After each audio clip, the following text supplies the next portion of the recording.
There is a drink you probably have in your fridge right now. It ferments slowly, has a slightly sour taste, and sits on every organic shelf in Brazil. 3,000 years before you bought it at the market, that same drink was the most efficient weapon ever used in a documented battle in Middle Eastern history. The most feared general in the region walked upright through a door. He left dead on the ground, and what happened in between was served inside a leather flask. This is not symbolism, it is archaeology, it is biochemistry, and it is a lesson in how power works when those who wield it know exactly what they are doing. Judges 4:19 is one of the most economical verses in the Bible. It says only, "He asked for water, she gave him milk, she covered him with a blanket." The text does not dramatize, it does not need to. The context is 1200 BC, the Levant region, territory that today corresponds to northern Israel and southern Lebanon. Sisera was the commander of the army of Jabin, king of Canaan. He had 900 iron chariots, the largest documented military force in the region at that time. For 20 years, Israel could not defeat him in open battle. When his army was finally scattered and he fled on foot, Sisera needed a place to hide. He went to a tent. What was inside that flask was not fresh milk.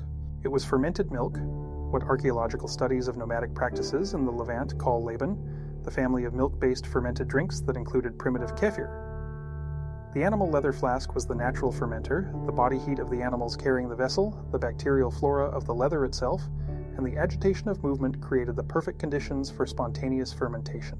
The result was a drink with a high concentration of lactic bacteria, slightly alcoholic in more advanced fermentation, and with a documented sedative effect when consumed in quantity by someone already exhausted. This is today's kefir, today's kombucha. The fermented drink you buy on the organic shelf and consume in the morning because you read it is good for your gut microbiome. The biochemical mechanism is identical. The difference is that Jael knew exactly what she was serving. And why? The power of an object is not in the object. It is in the knowledge of whoever uses it. The flask was there for anyone in the tent. Only one person knew what it could do under those specific circumstances. Sisera was not defeated by an army. He was defeated by someone who understood the environment better than he did. This deserves to be said precisely. 900 iron chariots did not save that general. The battle map, the positioning strategy, the 20 years of military dominance, none of it saved Sisera from the moment he crossed the door of the wrong tent. Here is a historical detail that rarely appears in analyses of this text. Jael was not an Israelite. She was a Kenite, a descendant of Hobab, Moses' father-in-law, from a lineage of nomadic craftspeople specialized in metalworking and tent assembly. The Kenites had a strategic political neutrality that allowed them to move between hostile groups without being attacked. Sisera thought he was entering neutral territory, but neutrality is not the same as alliance. What Jael had was technical competence with the tools of her trade, the tent pegs and the hammer with which Kenite women assembled and dismantled tents in constant movement. She did not pick up a weapon she did not know. She picked up what she used every day. Judges 4:21 documents that the peg pierced Sisera's temple and was driven into the ground. A single blow. She knew the exact force required because she knew the instrument. The most powerful tool you have is the one you use so frequently that no one else notices it is a tool. Jael's hammer was not in a war arsenal, it was in her daily routine. Whoever underestimates what is ordinary is underestimating where real mastery resides. Nutrition studies published in the last 5 years confirm what the nomads of the Levant already knew through practice. Milk-based fermented drinks have sedative and relaxing properties when consumed in adequate concentration. Lactic fermentation produces compounds such as GABA, an inhibitory neurotransmitter that reduces anxiety and induces muscular relaxation. A man on the run, with adrenaline dropping, extremely fatigued, receiving warm fermented milk, and being covered with a blanket in an enclosed environment, that man is going to sleep. Quickly. The fermented milk inside the leather flask was the functional equivalent of the magnesium and L-theanine supplement the modern executive woman takes before bed. The biochemistry is the same. The setting changed. The logic did not. If you want to keep learning how high-value women build real authority, subscribe to the channel and like this video now, because what comes next changes everything you think you know about hospitality and outcome control. Calculated hospitality is not betrayal, it is mastery of context. Offering what the other person needs at the moment they need it, for the reason you choose, that is not kindness. It is the architecture of outcome. There is a detail in Judges 4 that is mentioned in passing and rarely analyzed. Sisera asked for water. Jael brought milk. She did not give what was asked for. She gave what served her purpose. And he accepted because he was in a vulnerable position, the position of the one who asks. Here is the pattern that repeats itself in every high-value negotiation.